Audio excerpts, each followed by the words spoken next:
આજે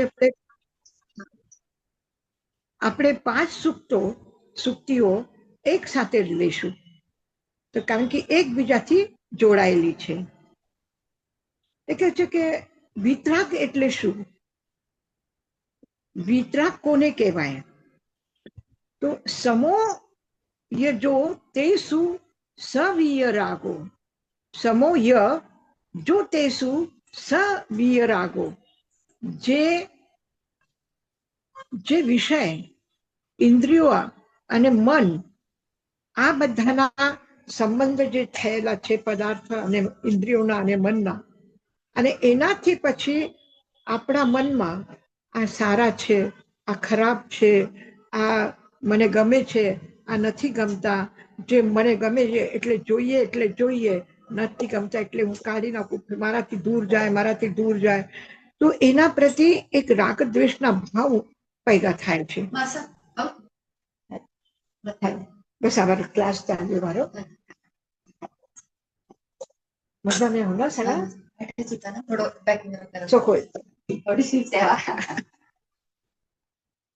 સમોય જો તેસોય વિય રાગો. તો વિતરાગ કોને કહેવાય? પછી વિતરાગ પણ સંસારમાં છે ને આપણે પણ સંસારમાં છે. તો વિતરાગ સંસારમાં છે એનો અભિપ્રાય શું છે કે જ્યારે કેવલ જ્ઞાન થઈ ગયું, તો કેવલ જ્ઞાન થયા પછી પણ ગૌતમ સ્વામી પણ કેવલ જ્ઞાન થયા પછી પણ આ સંસારમાં હતા. ભગવાન મહાવીર પણ આ સંસારમાં હતા. ભગવાન મહાવીર પણ બધા સાથે વાતો કરે છે, બધાની વાતો સાંભળે છે, જ્ઞાન આપે છે, કોઈના પ્રશ્નનો સમાધાન કરે છે, એ બધું કરે છે. તો પ્રવૃત્તિ એમની પણ ચાલુ છે અને પ્રવૃત્તિ આપણે પણ કરીએ.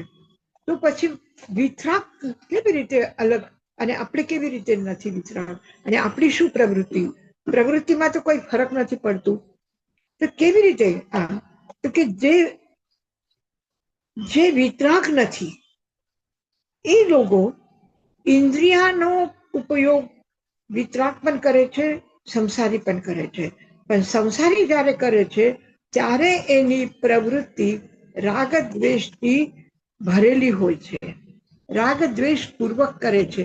એટલે એના પ્રતિ એના મનમાં વિકલ્પ હોય કે આ મને જોઈએ, આ નથી જોતું, આ ગમે છે, આ નથી ગમે, આ મને હું કાઢી મૂકીશ, આને ધક્કો મારીશ, એ નહીં જાય તો હું એના સાથે ઝઘડો કરીશ. એટલે એટલા બધા જે સંસારનો ચક્ર છે અને જે પ્રવૃત્તિઓમાં થઈ રહી છે, વૃત્તિઓમાં થઈ રહી છે, એ બધી કર્મને પેદા કરે છે, કર્મ એનાથી બંધાય છે. પણ જે વિતરાગ છે એના પણ સામે ગમતા અને ગમતા વિષયો છે. દરેક ઇન્દ્રિયના છે, શ્રોત્રેન્દ્રિયના છે, ઘ્રાણેન્દ્રિયના છે, રસનેન્દ્રિયના છે, ચક્ષેન્દ્રિયના છે, સ્પર્શેન્દ્રિયના છે. જો શબ્દ બોલાયેલા સંભળાય છે તો એ શબ્દ ભગવાન મહાવીર પણ સાંભળે છે અને એ શબ્દ બીજા લોકો પણ સાંભળે છે. તો શબ્દ તો એ જ છે. સમોશરણમાં બધા બેઠા છે તો બધા સમોશરણ જુએ છે, આવનાર વ્યક્તિને જોવે છે, જનાર વ્યક્તિને જોવે છે, બધું આંખથી જોવાનું કામ કરી રહ્યા છે. પણ બીજાના કર્મ બંધાય છે અને મહાવીરના કર્મ બંધાતા નથી. એ કેમ? એ પણ ઈ જ દુનિયામાં છે જ્યાં દુનિયામાં કર્મ બંધ કરનારા લોકો છે. એ પણ ઈ જ વાતાવરણમાં ઈ જ ઇન્દ્રિયોના વિષયના સાથે જોડાયેલા છે. તો પછી ફેર ક્યાં પડે? તો કે જે વિતરાગ છે ઈ ઇન્દ્રિયા, મન અને વિષયના જે મનોજ્ઞ અને અમનોજ્ઞ શબ્દ આદિ વિષય છે એમાં સમભાવથી રહે છે. જે વિતરાગ છે એ સંભાવથી રહે છે. આ વિતરાગ નું લક્ષણ છે. ફરક ઈ છે, સંસારમાં ઈ છે, પણ સંસારથી મુક્ત થઈને સંસારમાં રહે છે. વિષયોથી મુક્ત થઈને વિષયોના વચમાં રહે છે.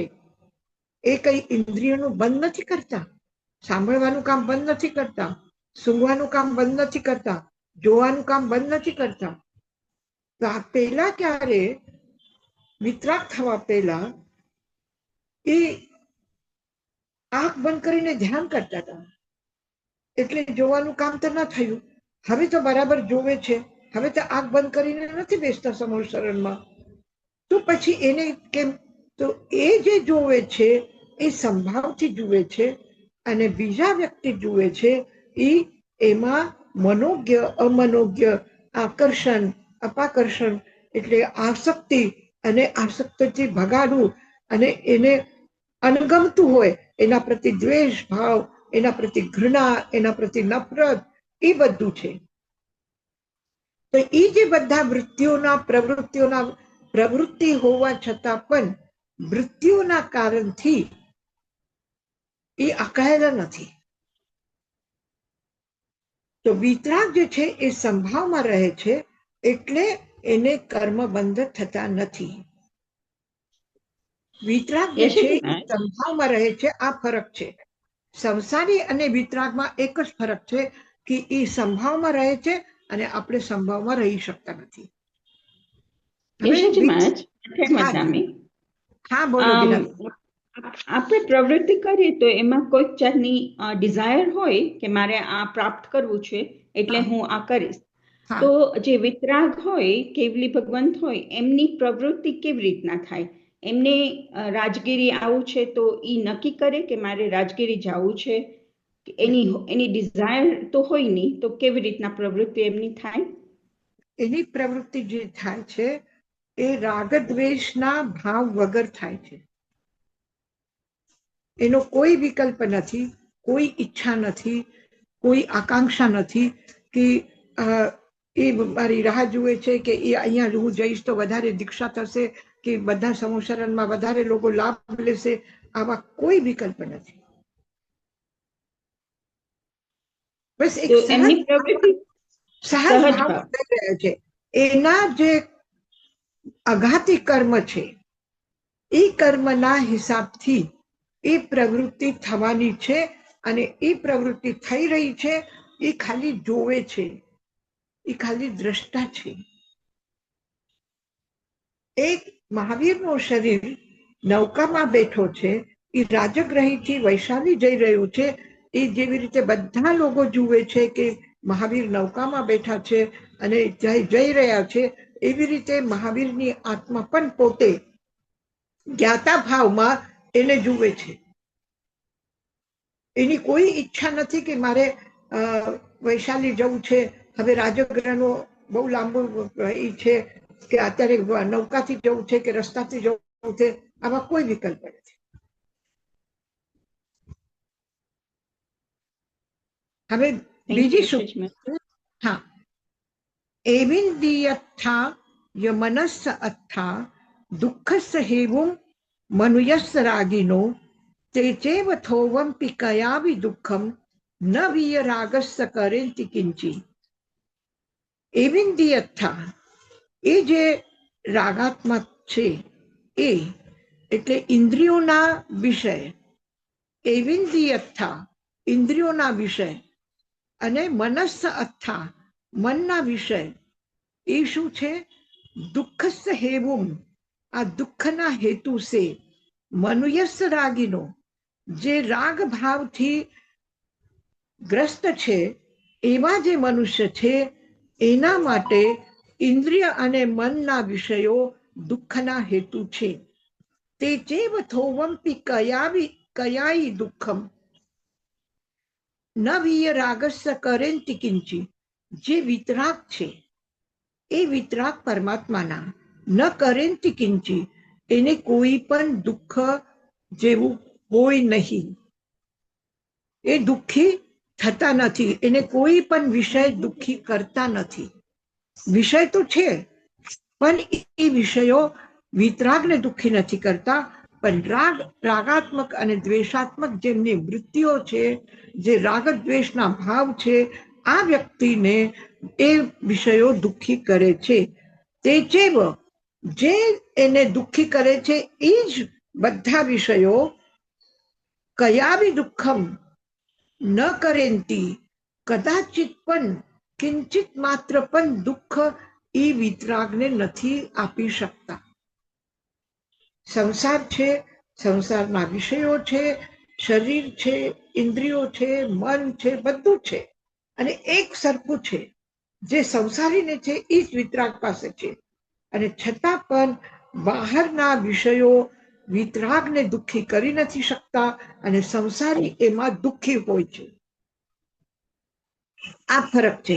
હવે એવી જ ગાથા ચોથી છે.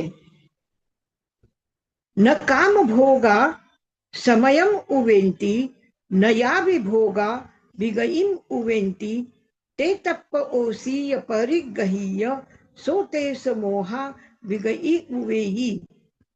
કામ ભોગા, કામ ભોગ આદि વિષય ન ઉવેન્તી એ અંદરમાં હોઈ ન શકે. કામ ભોગ અને વિષય એના વિતરાગના અંદરમાં સંભાવ હોવાના કારણથી વિષયો અંદર પ્રવેશ કરી નથી શકતા. ન યાવી ભોગા વિગઈમ ઉવેન્તી, અને જે ભોગના સાધનો છે, જે ભોગની વસ્તુ છે, એ કોઈ પણ એના ચિત્તમાં, એના મનમાં વિગઈમ ઉવેન્તી ન વિકૃતિ પેદા કરતા નથી. સમો શરણમાં સોનાના સિંહાસન છે, છત્ર લાગેલા છે, દુંદભીઓ વાગે છે, ધ્વજા પતાકાઓ લહેરાય છે અને એટલું સુંદર સજાવેલું છે. તો આવા સૌંદર્યથી ભરેલા પુષ્પ વૃક્ષ થઈ રહ્યું છે, એટલી સુગંધથી ભરાયેલા છે અને કિંકિની ક્વાન રમ્યમ, નાની નાની ઘંટી ઉટકાવો વાગે છે, એટલે સંગીતથી ભરેલું છે, સુગંધથી ભરેલું છે અને જોવામાં એટલું આનંદપ્રદ છે વાતાવરણ. તો આવું બધું હોવા છતાં પણ વિતરાગના મનમાં કોઈ પણ વિકૃતિ પેદા નથી કરી શકતા. નયાવી ભોગા વિગઈમ ઉવેન્તી, ભોગના બધા સાધનો છે છતાં પણ વિગઈમ ઉવેન્તી ન વિકૃતિ પેદા કરતા નથી. એટલે એ પદાર્થમાં, એ શબ્દોમાં કોઈ એવું સામર્થ્ય નથી કે એ વિતરાગના અંદરમાં વિકાર પેદા કરે, વિતરાગના અંદરમાં આસક્તિ પેદા કરે, એવી ભોગોનો સામર્થ્ય નથી. પછી તપ, જે તપ ઓસીય પરિગહીય, જે એમાં એ પરિગ્રહને મોહથી સોતેસ મોહો વિગઈમ ઉવેહી, એના મનમાં મોહ થી પેદા થાય છે અને મોહ પેદા થવાથી વિકૃતિ પેદા થાય છે અને એમાં દ્વેષ બુદ્ધિ આવે છે. તે તપ ઓસી, દ્વેષ બુદ્ધિના કારણથી, રાગ બુદ્ધિના કારણથી એના અંદરમાં મોહ પેદા થાય છે અને મોહથી રાગ દ્વેષના વિકારો પેદા થાય છે. પરિગહીય, એ એને ગ્રહણ કરે છે, રાગ દ્વેષના કારણથી એ વિષયોને ગ્રહણ કરે છે અને એના ગ્રહણ કરવાથી, રાગ દ્વેષ હોવાના કારણથી સોતેસ મોહા, એના અંદરમાં મોહ પેદા થાય છે અને મોહ વિકઈમ ઉવેયી, વિકૃતિને પેદા કરે છે. હવે કર્મબંધ કરવામાં કોણ કારણ છે? સંસાર જેવું છે એવું છે. એ કોઈ જુદું સંસાર નથી વિતરાગ માટે અને કોઈ જુદું સંસાર નથી. એવું કઈ રાજ્ય નથી કે આ રાજ્યમાં ફક્ત વિતરાગ વ્યક્તિ રહેશે અને આ સંસારમાં બધા સંસારી લોકો રહેશે. આવું કઈ અલગ અલગ છે નહીં. એક જ જગ્યા છે, એક સરખા ભોગ છે, એક સરખા સાધનો છે, એક સરખી બધાને ઇન્દ્રિયો મળી છે, એક સરખા બધાને મન મળ્યા છે અને છતાં પણ વિતરાગના અંદરમાં એ જે ભોગના પદાર્થ છે એ મોહ પેદા કરી શકતા નથી અને મોહ પેદા ન કરવાથી એના અંદરમાં રાગદ્વેષ પેદા થતા નથી અને રાગદ્વેષ પેદા નથી થતા એટલે દુઃખ પેદા નથી થતું. અને સંસારી જે છે એના અંદરમાં રાગદ્વેષ છે અને રાગદ્વેષ શું કરે છે? પદાર્થને આસક્તિથી ગ્રહણ કરે છે. વિરક્તિથી ગ્રહણ કરે છે, રાગ બુદ્ધિથી ગ્રહણ કરે છે અને દ્વેષ બુદ્ધિથી એનાથી અલગ થવાનો પ્રયત્ન કરે છે. તો બંને એને પકડે છે, રાગ પણ પકડે છે અને દ્વેષ પણ પકડે છે. મિત્ર પણ એને પકડે છે અને શત્રુ પણ એને પકડે છે. અને પછી પકડ્યા પછી શું થાય છે? એના બંધનમાં આવ્યા એટલે એ દુઃખી થાય છે. મોહ પેદા થઈને મોહના કારણથી રાગદ્વેષ પેદા થાય છે.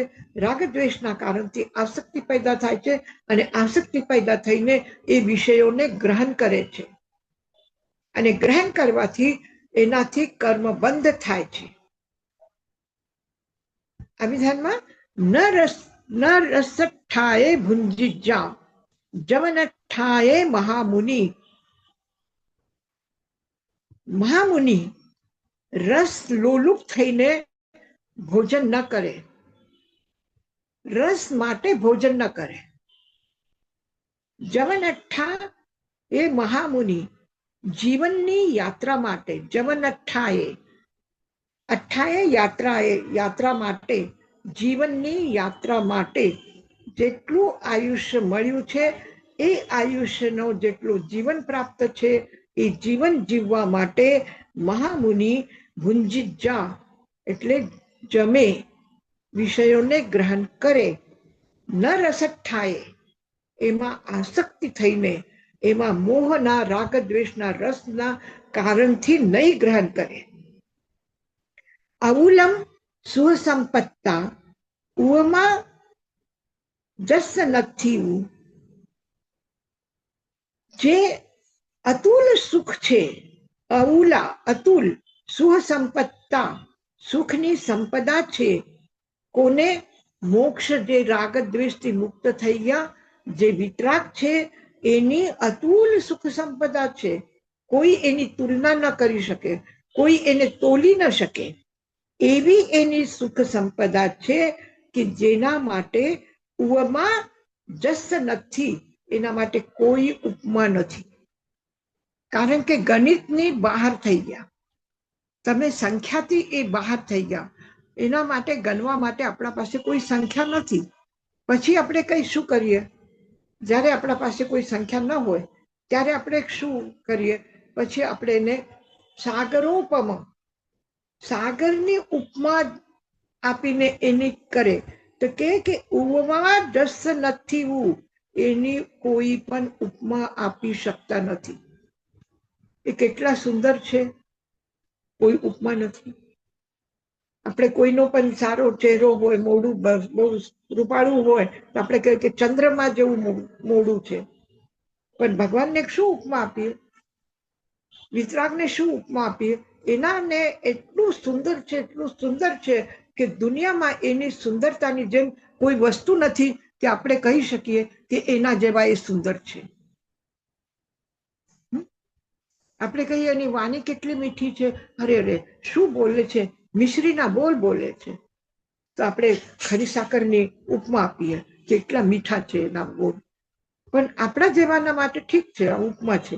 પણ ભગવાન એટલા મીઠા છે, એટલું વાણીમાં આનંદ આવે છે, આટલું રસ જાગે છે કે સતત આપણે એને પીધા રાખીએ, એની વાણીને પ્રાણ કરતા રહીએ એવું લાગે છે.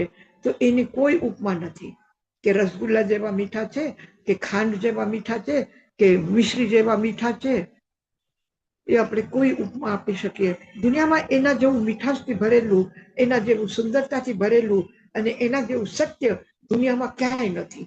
તો કોની ઉપમા આપીએ? અવુલમ સુખ સંપત્તા, અતુલ સુખ સંપદા છે જેની કોઈ ઉપમા આપણે આપી શકતા નથી.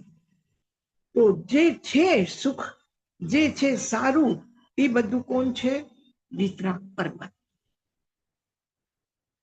વિતરાગ જે છે એ ક્યાં છે? સંસારમાં હોવા છતાં પણ સંસાર એને દુઃખી ન કરી શકે. અને આપણે દુઃખથી બચવા માટે અપ્રિય લોકોથી દૂર રહીએ છીએ, શત્રુથી દૂર રહીએ છીએ. કોઈને અણગમતું એવું કામ આપણે નથી કરતા. કોઈને પણ ન ગમે એવી વાણી આપણે નથી બોલતા. કોઈનો માટે આપણને કોઈ તકલીફ, બીજાને કોઈ તકલીફ થાય આપણે વિચારતા પણ નથી, તો છતાં પણ આપણે દુઃખી થઈએ છીએ. આપણા મોઢાથી આપણે અપશબ્દ નથી બોલતા, પણ કોઈ અપશબ્દ બોલે તો આપણને દુઃખ થાય કે નહીં? થાય કે નહીં? થાય છે. આપણે કોઈનું મન નથી દુખાવતા, પણ કોઈ એવું કરે કે આપણું મન દુખાવવાની કોશિશ કરે તો આપણું મન દુખે કે નહીં દુખે? દુખે છે. પછી ભગવાનનું કેમ નથી દુખતું? ભગવાનનું નથી દુખતું કારણ કે એને જે શબ્દ સાંભળ્યા છે એના પ્રતિ એના મનમાં કોઈ પણ રાગ નથી, કોઈ પણ દ્વેષ નથી. હવે ગોશાલકની વાત તો છોડી દો, પણ અર્જુન મુનિ છે. અર્જુન મુનિ છે, પેલા એક માલાકાર છે, એને ખૂબ હિંસા કરી, ઘણું વિકૃત હિંસામય જીવન જીવ્યું, અને પછી સુદર્શનના એમાં આવીને સત્સંગમાં, અને એ ભગવાનના સમોશરણમાં આવ્યા. આવીને તરત જ એને દીક્ષા લીધી. હવે દીક્ષા લીધી તો શું ભગવાન એને દીક્ષા આપે છે તો એ બરાબર છે? જો બરાબર છે માનો છો, તો પછી લોકોએ એના ઉપર વિશ્વાસ કેમ ન કર્યું કે આ સાધુ છે? કેમ ન કર્યું? કેમ વિશ્વાસ ન તો કર્યું? પણ એક ઇન્સાનિયત જેવી વસ્તુ પર કે જ્યારે એ ગોચરી માટે આવ્યા છે, છઠ ઉપવાસનો પારનો કરીને ગોચરી માટે આવ્યા છે, અને લોકો એના ઉપર પથ્થર ફેંકે છે, રોટલું નથી આપતું, ગાળીઓ આપે છે, એનું અપમાન કરે છે, એના ઉપર આક્ષેપ કરે છે કે એ આજે આ શું સાધુનો વેશ પહેરીને આવી ગયા, એ તો હત્યારો છે, એને મારા માને માર્યું છે, એના મારા ભાઈને માર્યું છે, મારા પડોશીને માર્યા છે, એને મારા મિત્રોને માર્યા છે, અને ચારે બાજુથી લોકો હો હલ્લા કરે છે. પણ એક સમય એવું હતું અર્જુન મુનિ માટે અતીતમાં કે એમના પત્ની સાથે દુર્વ્યવહાર થયું, તો એને એટલો ગુસ્સો આવ્યો કે એ 6 જણાને મારી નાખ્યા, અને પત્નીને પણ મારી નાખી પોતાના હાથથી. જે પ્રિય પત્ની હતી ને એના સાથે દુર્વ્યવહાર કર્યું, એ ગમ્યું નહીં તો પણ એને મારી નાખી. અને પછી સંતોષ ન થયું, એનાથી ક્રોધની આંખ ઠંડી નહીં થઈ. પ્રતિજ્ઞા કરી કે હું પ્રતિ દિવસ 6 વ્યક્તિ અને એક સ્ત્રીને મારીશ, અને હત્યા કરતો જાય. એ જ અર્જુન મુનિ જ્યારે ભગવાન પાસે દીક્ષા લીધી, અને લોકો પેલા કોઈ એનું બગાડ્યું નહીં, એ લોકોને પણ એને માર્યા. હવે એના પત્ની સાથે દુર્વ્યવહાર ન કર્યું એવા બીજા કોઈ પણ રસ્તાથી 6 વ્યક્તિ અને એક સ્ત્રી જાય છે તો એને મારી નાખ્યા. એનું શું અપરાધ હતું? એને શું અપમાન કર્યું હતું? એને કઈ ગાળા આપી હતી? પછી કેમ એ બધા લોકોને મારી નાખ્યા? અને એ જ અર્જુન મુનિ જ્યારે લોકો એને ગાળો આપે છે, લોકો એના ઉપર આક્ષેપ કરે છે, લોકો એનું અપમાન કરે છે, એ તપસ્વીને, એ સાધુને લોકો આહાર ના આપે તો પણ શું કરે છે? સામેથી કોઈ પ્રતિકાર કરે છે, ગુસ્સો કરે છે, કોઈનું અપમાન કરે છે. એમાં હજી એટલી તાકાત છે કે 2 થપ્પડ તો કોઈને લગાવી જ દેશે, કોઈને એક ધક્કો તો મારી નાખશે. પણ કરે છે? નથી કરતા. કેમ નથી કરતા? ત્યારે એને બધું દુઃખી કરતા હતા, અને હવે એ બધા દુઃખી નથી કરી શક્યા.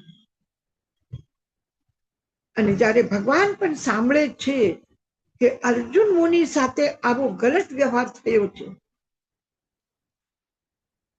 તો શું કર્યું ભગવાન? એ લોકોની ભર્ત્સના કરી સમોશરણમાં, કે રાજગૃહના આવા દુષ્ટ લોકો છે કે જે અર્જુન મુનિના સાથે દુર્વ્યવહાર કર્યું? કઈ નહીં. અધીને મનસા ચરે, કોઈ પણ દીનતા એના મનમાં નથી આવી, કોઈ પણ પ્રતિ વિષાદ નથી જાગ્યું. એકદમ વિમલ ભાવમાં રહીને અર્જુન મુનિ આવે છે. ફરક સમજાનું એક વિતરાગનું અને એક એનું. વિતરાગ થવાની ભૂમિકા હજી પૂર્ણ વિતરાગતા નથી આવી, પણ જે અંશે રાગ દ્વેષ ઓછા થયા છે એ એટલા અંશમાં એનામાં ક્રોધની જગ્યા ઉપર ક્ષમાના ભાવ છે. રાગ દ્વેષની જગ્યા ઉપર એમના અંદરમાં કરુણા છે. તો કોને દુઃખી કરે છે સંસાર? સંસાર કોના માટે ખારો છે? સંસાર કોના માટે દુઃખ છે? સંસાર કોના માટે ક્ષીરસાગર છે? જે વિતરાગ છે એના માટે ક્ષીરસાગર છે, અને જે વિતરાગ નથી એના માટે લવણ સમુદ્ર છે. અને લવણ સમુદ્ર પણ નથી. નરકમાં નદીઓ કેવી છે? એ નદીઓનું પાણી પીને તરસ બુઝાતી નથી, પણ એ પાણી જીભ ઉપર લઈએ તો જીભ કપાઈ જાય એવી નદીનું પાણી છે. તો સંસાર કોના માટે કેવો છે? એક નદીનું પાણી વિતરાગ માટે તકલીફ નથી આપતું. એ નૌકા નદીને પાર કરીને નૌકા નદીને પાર કરીને જાય છે, અને એવી જ રીતે એને સંસાર પણ પાર કરી દીધું. અને એક વ્યક્તિ માટે નદીનું પાણી પણ તકલીફ આપવા વાળો છે. પીવે તો પ્યાસ તો બુઝાતી નથી, પણ જીભ કપાઈ. તો વિતરાગ માટે શું છે સંસાર? અને જે સંસારી છે, રાગ દ્વેષથી ભરેલા છે, એના માટે કેવું છે? પછી કામભોગના સાધનો હોય કે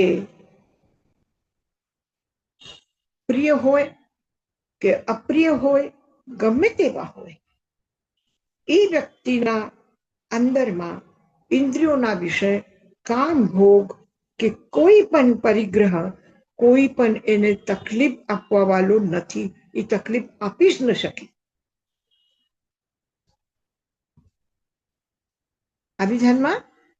એટલે તમે સંસારમાં છો, તમારે જમવાનું છે, તમારે રહેવાનું છે, તમારે આ શરીરને ઠંડથી બચાવવાનું છે, ગરમીથી બચાવવાનું છે, એને અનુકૂળતા આપવાની છે, બધું કરવાનું છે. પણ એ કરતી વખતે કેવી રીતે જમો છો? તો રસઠ્ઠાય ન ભુંજિત જા. તમે રસલોલુપ થઈને જમો નહીં. જવનઠ્ઠાએ મહામુનિ. આ જીવનની યાત્રા પૂરી કરવી છે, અને આ જીવનની યાત્રા ક્ષમતા ભાવે કરવી છે. આ જીવનની યાત્રા તપશ્ચર્યા કરીને કરવી છે. આ જીવનની યાત્રા સાધના કરીને કરવાની છે. તો જ્યારે તપસ્યા કરવી છે, સાધના કરવી છે, કોઈને બોધ આપવાનું છે, બાળકોને સમજાવવાનું છે, એમને જ્ઞાન આપવાનું છે, આપણે પોતે સ્વાધ્યાય કરવાનું છે, જ્ઞાન પ્રાપ્ત કરવાનું છે, તો આ વખતે આપણને શરીરની મદદ લેવી પડશે. શરીર આપણા માટે સાધન છે, તો એ સાધનો સારા હોવા જોઈએ કે નહીં? એક સારા આપણે કપડું પણ સીવવું હોય તો આપણે જોઈએ છે કે સુઈ સારી હોવી જોઈએ, સાધન સારા જોઈએ ને. એક લખવું છે તો પણ આપણે જોઈએ છે કે પેન સારું જોઈએ. તો પછી સાધના કરવી છે તો શરીર કેવું હોવું જોઈએ? બીમાર હોવું જોઈએ કે સ્વસ્થ હોવું જોઈએ? સ્વસ્થ હોવું જોઈએ. સ્વસ્થ હોવું જોઈએ. પછી એને સ્વસ્થ રાખવા માટે શું કરવું પડશે? જમવું પડશે. એને સમય ઉપર બધું સુવિધા આપવી પડશે. એ આપો, પણ આપતી વખતે એ ભોજન માટે જીવવું નથી, પણ જીવવા માટે ભોજન છે. સમજા? મકાન બહુ સારું છે એટલે મને અહીંયા આવીને જીવવાનું છે. તો જીવવું કે મરવું હાથમાં છે? નથી. પણ મને આ શરીરને અનુકૂળતા રહે, સાતા રહે, આ શરીરથી હું સાધના કરી શકું છું, એટલે અહીંયા વધારે તડકો નથી જોતું, અહીંયા વધારે ગરમી નથી જોતી, અહીંયા વધારે ઠંડ નથી જોતી. એવું જે શરીરને અનુકૂળ હોય એવું મારે રાખવાનું છે.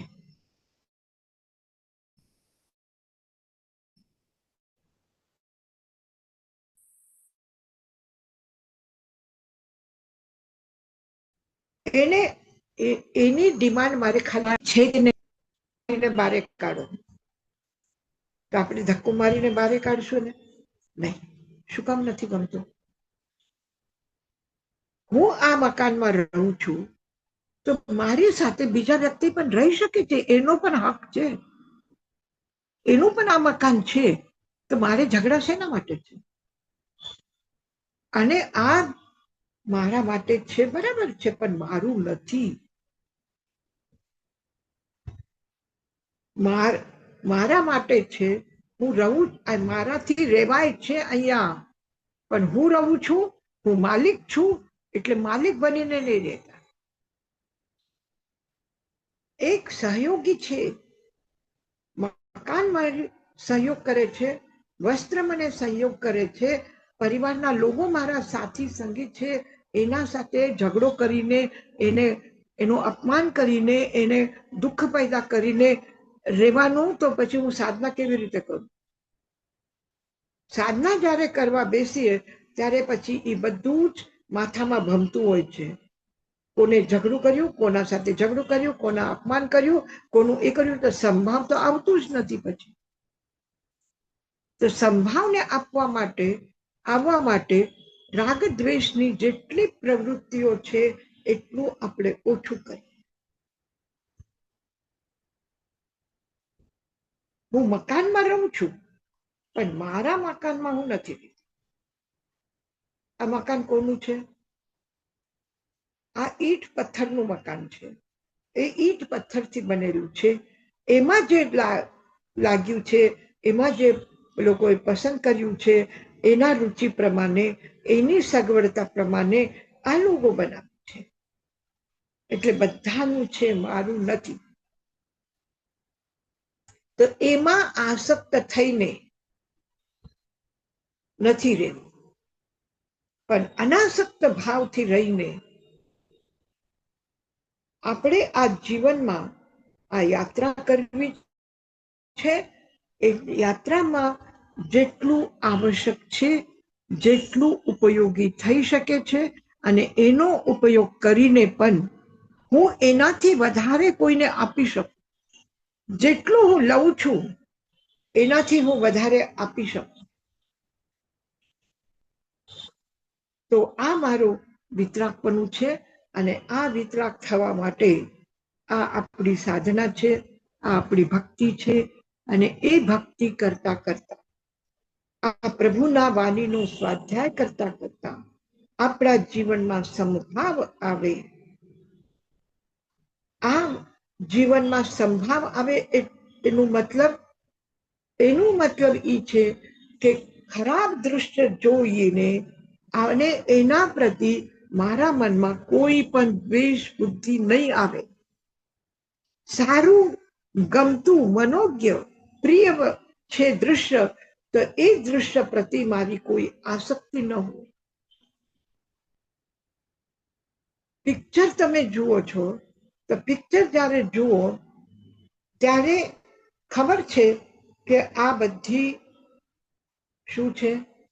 આ બધા જીવતા વ્યક્તિ છે, જેને તમે હાલતા જુઓ છો, ચાલતા જુઓ છો, બોલતા જુઓ છો, ખાતા પીતા જુઓ છો ચિત્રમાં, પિક્ચરમાં. તો આ બધા જીવતા છે. એના સાથે તમારી કોઈ રાગદ્વેષની ભાવના છે? નથી જ ને. તો એવી રીતે આપણે પિક્ચર જોઈ રહ્યા છીએ. જે ટીવીમાં પિક્ચર જોઈ રહ્યા છે એ જ આપણે ઘરમાં પિક્ચર જોઈ રહ્યા છીએ. કોઈ આવે છે, કોઈ સાથે સામાન લઈને આવે છે, કોઈ સામાન ઉપાડીને જાય છે. જેને જે યોગ્ય લાગે છે એ પ્રમાણે કરે છે. તો હું ક્યાં કોઈના વચમાં ડિસ્ટર્બ કરવા જાઉં? હું કોઈના વચમાં આમ નહીં કરો ને આમ કરો ને એમ કરો ને ઓમ કરો. આ શું પણ? અને સામાયિકમાં બેઠા છે. સામાયિક લઈને બેઠા પછી પણ આમ ન થવું જોઈએ, આમ ન કરવું જોઈએ. હું શું કહીને આવી હતી? મેં જેમ કીધું છે એમ કરો તો. આ બધી શું છે? રાગ દ્વેષની પ્રવૃત્તિ છે. આ બધા દૃશ્યો ખેંચે છે અને ખેંચીને શું કરે છે? એક અમુક લોકો હોય એ થોડું મજાકમાં કેવું કરે, અથવા એની સ્ટાઇલ છે. શું કરે છે? પેલા ગાલ ઉપર હાથ ફેરવે છે, પંપાળે છે, અને પછી થપ્પડ મારે છે. તો પેલા તો આપણને સુખ લાગે, ઓહો બહુ વાલ કરે છે, આ મને ઘણું સુખ આપે છે, આ સારા ગાદલા, આ સારા તકિયા, આ સારું સાંભળવું, આ સારું ટીવી જોવું, આ બધું બહુ પ્રિય લાગે છે. આ લોકો શું કરે છે? બધા આ લોકો પંપાળે છે પેલા ને પછી મારે છે. તો આ વિષય ભોગ બધા એવા જ છે. અને એ કોને વિતરાગને દુઃખી નહીં કરી શકે, પણ આપણને દુઃખી કરી શકે. તો વિતરાગને શું કામ દુઃખી નથી કરતા? એ જુએ છે કે આ બધું ખોટું છે, આ બધું એક પિક્ચર છે. આ બધું એને અમુક લોકો, અમુક ધાર્મિક પરંપરા એને સ્વપ્ન કહ્યું છે કે આ જીવન, આ સંસાર આખું એક સ્વપ્નની જેમ છે. અને સ્વપ્ન આપણે ક્યારે જોઈએ? જ્યારે ઊંઘમાં હોઈએ ત્યારે. અને ઊંઘ ઉડી જશે એટલે સ્વપ્ન યાદ પણ નહીં આવે. તો આપણે અજ્ઞાનના મોહમાં, ઊંઘમાં આટલા બધા સૂતા છીએ, હજી જાગૃતિ આવી નથી, અવેરનેસ આવ્યું નથી, એટલે સપના જોઈ રહ્યા છે. અને પછી સપનામાં પણ શું જોઈએ છે? એક વખત રાજા જનક એક સ્વપ્ન જુએ છે. સપનામાં એ જોવે છે પોતાને એક ભિખારીના રૂપમાં જોવે છે, અને એ ભીખ માંગવા માટે એક જગ્યા અન્ન સત્ર ચાલે છે, અને બધા લોકોને જમવાનું આપે છે.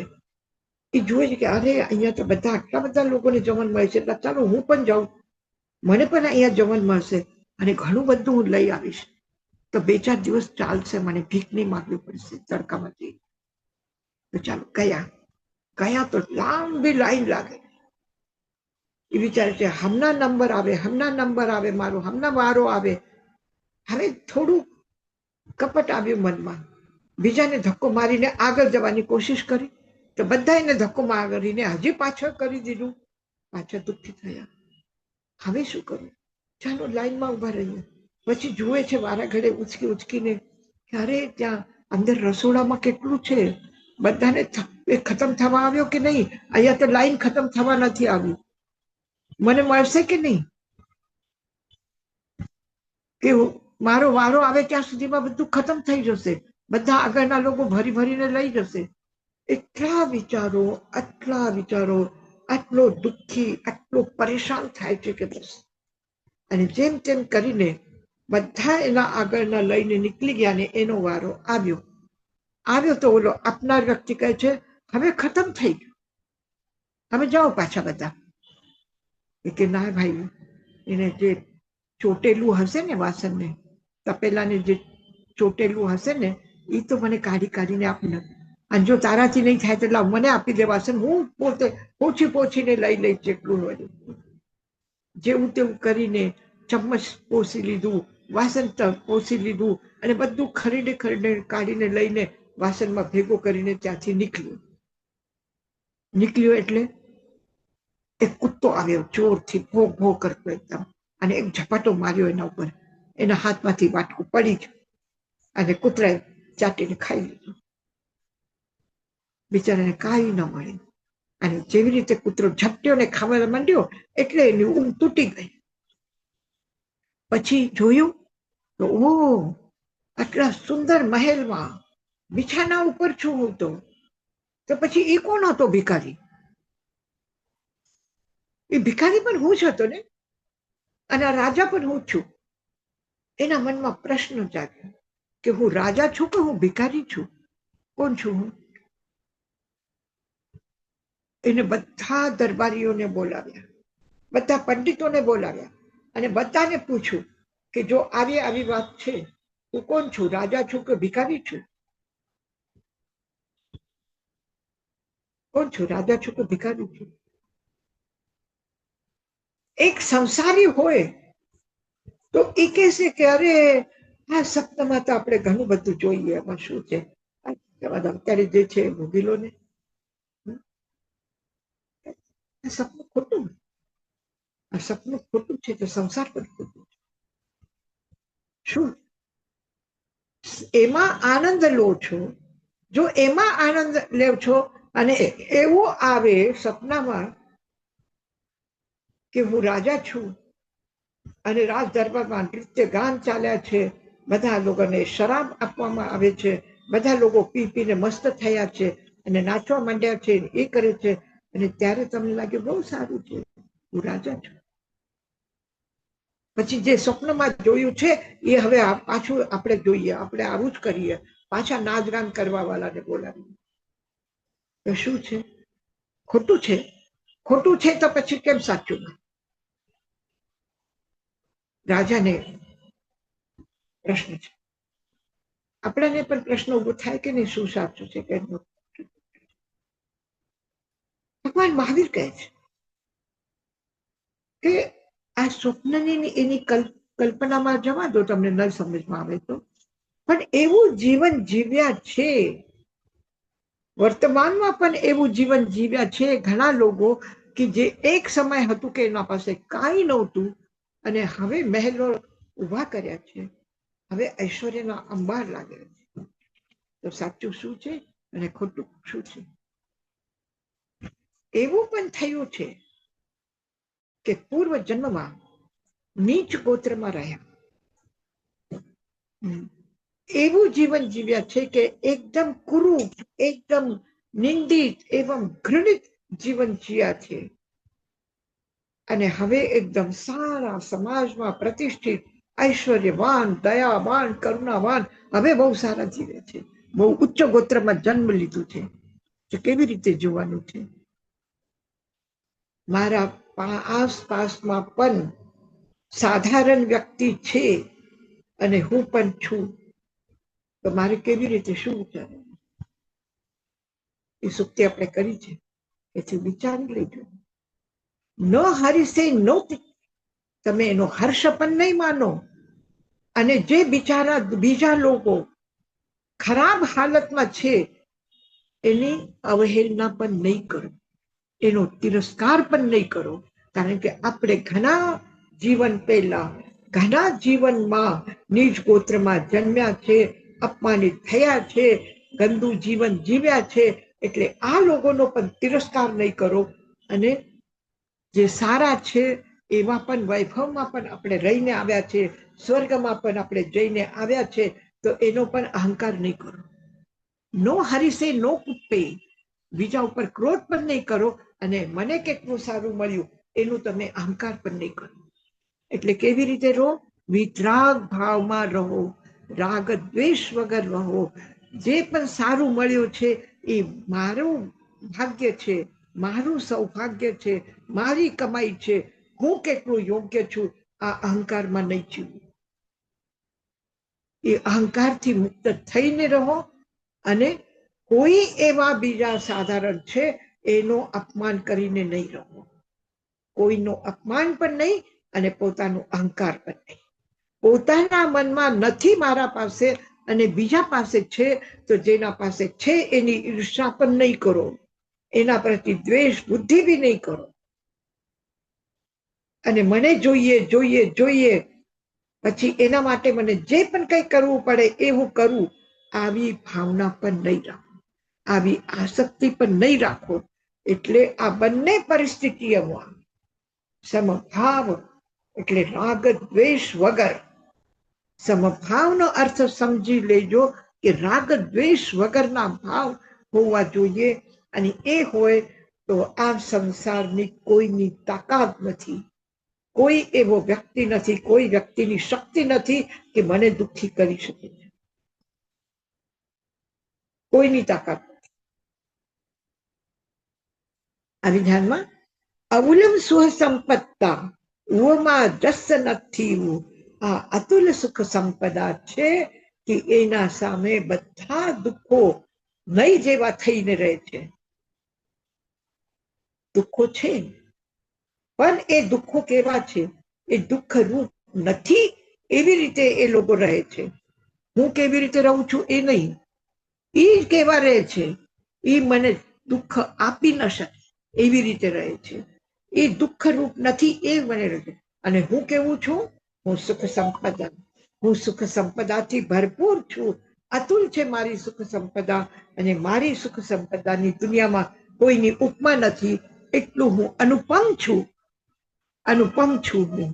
એવી ભાવ, આવા પ્રશસ્ત ભાવ ગમે તે પરિસ્થિતિમાં હો, ગમે ત્યાં જગ્યા હો, ગમે તેવા હાલત હોય, તો પણ આ ભાવ હોય કે મારી સુખ સંપદા અતુલ છે અને જેની કોઈ ઉપમા નથી. અનુપમ છું હું. કોઈને કઈ પૂછવું છે? બહુ જ સરસ, બહુ જ સરસ. કઈ પૂછવું નથી મને તો, બસ એમ થાય છે સાંભળ્યા કરો આપને. બહુ સરસ દાખલા આપીને સમજાવો છો, બહુ જ સરસ. બહુ જ. મહારાજ સાહેબ, સાચે ને અમે ધન્ય છે, સાચે. બીજા કઈ શબ્દો નથી, કઈ શબ્દ નથી. બસ એક ભાવમાં જ આપણે જીવીએ, બસ એવું જ ભાવ હોય. આવું સાંભળીને એમ થાય કે આપણા ચરણોમાં અમારે બસ આખું જીવન છે. એ તો પ્રભુના યશાજી મહારાજ એક પ્રભુના ચરણોમાં, ગુરુદેવના ચરણોમાં અને આચાર્યશ્રીજીના ચરણોમાં જ આપણે જીવન આપણે સોંપી દીધું છે. સાચી વાત. મથેણ વંદામી યશાજી મહારાજ, એક નાનો પ્રશ્ન છે. આપણે કહીએ કે આત્માનું ગુણ કરુણા છે, સાવ જે કેવળ જ્ઞાની વિતરાગ પણ હોય એનું તો સાચું કરુણા હોય. આપણે જે દયા ભાવ ને જે કહે છે એ તો એ આમ તો રાગ જેવું જ થયું ને. જે સામાન્ય આપણે જે દયા કે કઈ બી એવા ભાવ આપણામાં આવે તો આમ તો રાગ જ નહીં. એ છે અમુક અંશમાં વિતરાગપણું છે. જે અંશે રાગ દ્વેષ ઓછા છે તે અંશમાં એ વિતરાગપણું છે. ત્યારે એક સહજ ભાવમાં કોઈ આપણો એના પાસેથી સ્વાર્થ નથી, એના પાસેથી કોઈ અપેક્ષા નથી, અને સહજ ભાવમાં કોઈના પ્રત્યે આપણને કરુણા ભાવ જાગે, આપણે એના દુઃખને દૂર કરવાની પ્રયત્ન કરીએ તો આ સહજ કરુણા. પણ આ મન ક્યારે ક્યારે, દરેક વખતે નહીં, ક્યારે ક્યારે એવા વિકૃતિથી ભરાઈ જાય કે એ સારા વસ્તુને પણ વિકૃત બનાવી દે. દાન આપ્યા પછી, સેવા કર્યા પછી, કરુણા ભાવથી કોઈનું કંઈ કરી દઈએ એના પછી પણ એક અહંકાર જો આવે કે જો ઓલા લોકો તો એના પાસે આટલું છે પણ કાંઈ ન આપ્યું અને મેં કેટલું કર્યું.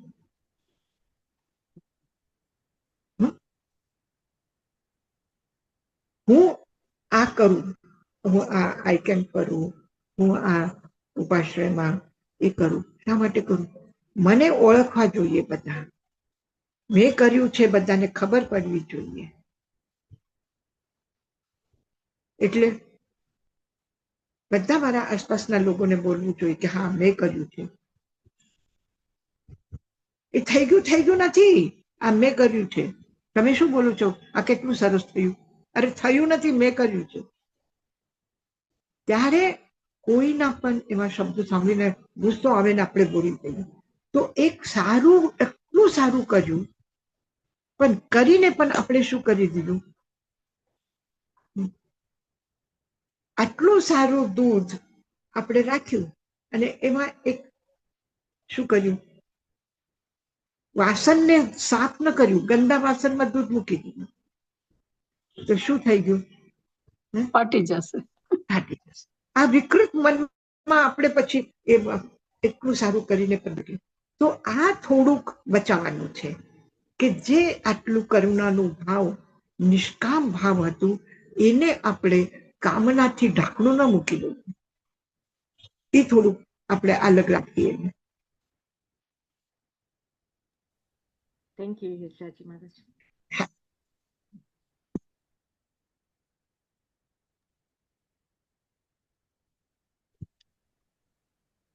ચાલો મંગલ પાઠ કરીએ.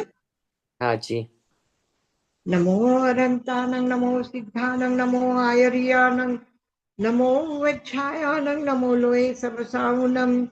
એસો પંચ નમોકારો સર્વ પાવપનાસનો મંગલાનંચ સર્વેસિમ પરમં હવૈ મંગલમ. ગુરુદેવ કી આજ્ઞા ચત્તારી મંગલમ, અરહંતા મંગલમ, સિદ્ધા મંગલમ, સાહુ મંગલમ, કેવલિપનત્તો તમો મંગલમ. ચત્તારી લોગુત્તમા, અરહંતા લોગુત્તમા, સિદ્ધા લોગુત્તમા, સાહુ લોગુત્તમા, કેવલિપનત્તો તમો લોગુત્તમો. ચત્તારી શરણમ પવજ્જામિ, અરહંતે શરણમ પવજ્જામિ, સિદ્ધે શરણમ પવજ્જામિ, સાહુ શરણમ પવજ્જામિ, કેવલી પન્નતમ ધમ્મમ શરણમ પવજ્જામિ. અરહંત, સિદ્ધ, સાધુ અને ધર્મની શરણ લઈને આપણે મંગલમય જીવનની યાત્રા કરી છે. વિતરાગ ભાવના તરફ યાત્રા કરી રહ્યા છે. તો આશીર્વાદ છે પરમાત્માના, આશીર્વાદ છે ગુરુદેવના, આશીર્વાદ છે આચાર્ય શ્રી સાઈના. આપણા બધાને સુંદર, સુખદ, ઉજ્જવળ ભવિષ્ય માટે ઓમ શાંતિ. ખૂબ ખૂબ